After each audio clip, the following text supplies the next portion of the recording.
I've been attached with the feeling of now waking up with you by my side.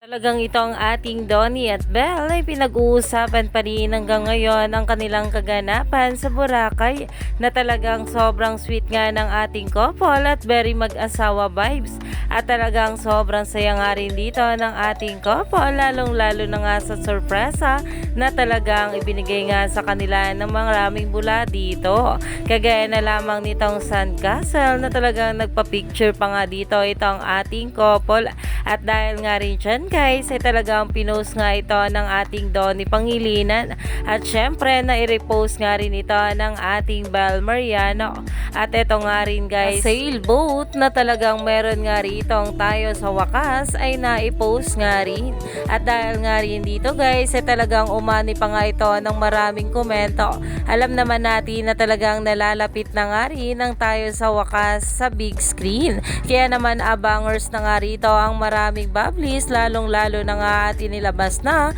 ang official poster ng tayo sa wakas kaya naman marami pa nga talaga tayong dapat abangan sa ating couple ngayong araw.